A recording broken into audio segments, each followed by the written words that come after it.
Today I am reading a book about a sick day for Amos McGee. I sometimes get sick too, and I'm too lazy to get up from bed or out of my shell. This book is written by Philip C. Stead and illustrated by Aaron C. E. Stead.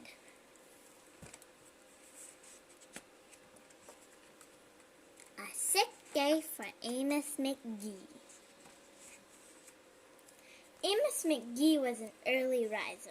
Every morning when the alarm clock clanged, he swung his legs out of bed and swapped his pajamas for a fresh, pressed uniform.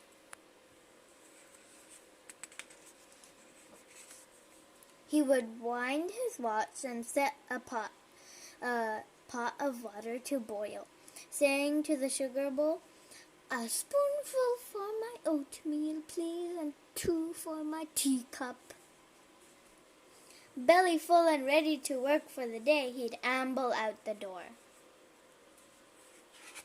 I would just walk slowly like this.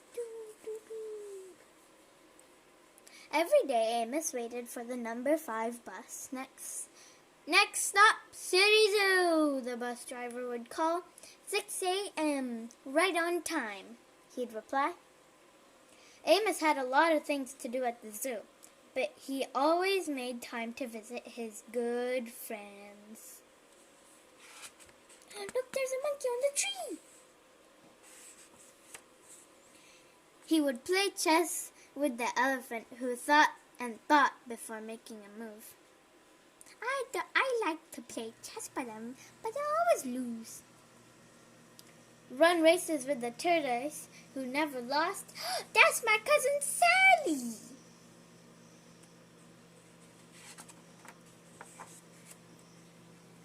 Sit quietly with the penguin, who was very shy. I get shy sometimes, and I don't want to play with other turtles. No. Lend a handkerchief to the rhinoceros, who always had a runny nose. I'm not sick! No! And at sunset, read stories to the owl, who was afraid of the dark. Oh, I've never met an owl who was afraid of the dark. This is my first time.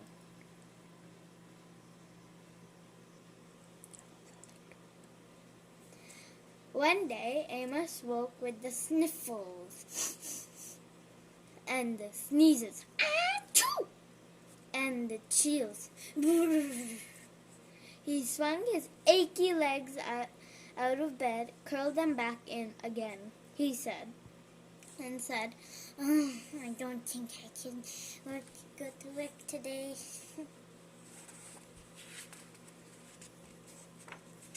Meanwhile, at the zoo, the animals waited for their friend. The elephant arranged his pawns and polished his castles. The tortoise stretched his legs and limbered up. The penguin sat patiently all by himself. The rhinoceros worried that his allergies were worsening. The owl perched atop a tall stack of storybooks, scratching his head with concern. "Where's Amos?" the animals wondered. Look at all those animals, so lonely. Later that day, are they going to make a trip to visit Amos?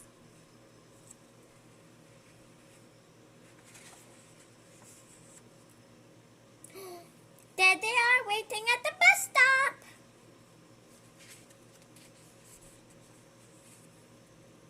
They're on the bus.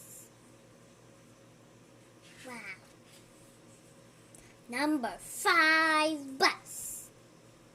Hooray! My good friends are here!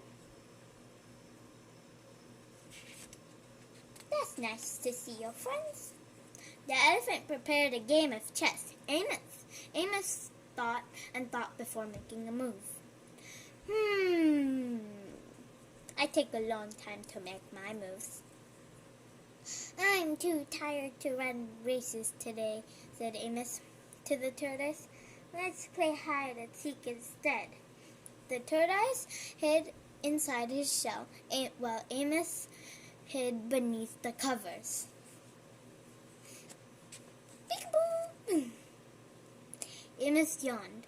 I could use a nap. The penguin sat quietly, keeping Amos's feet warm.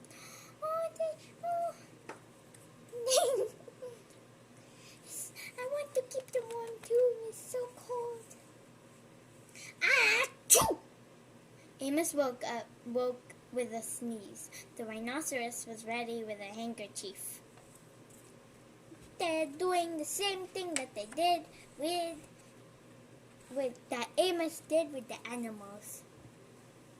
So they're doing the same thing that he did to them. I'm beginning to feel much better, thank you, said Amos to his friends. He swung his legs out of bed. Perhaps we'll share a pot of tea. I could use a pot of tea right now. A cup of tea. Amos wound his alarm clock. It's getting quite late, he said. After all, we have a morning bus to catch. So Amos said goodnight to the elephant, and goodnight to the tortoise, and goodnight to the penguin, and goodnight to the rhinoceros, and goodnight to the owl, who, knowing that Amos was afraid of the dark, read a story out loud before turning out the light.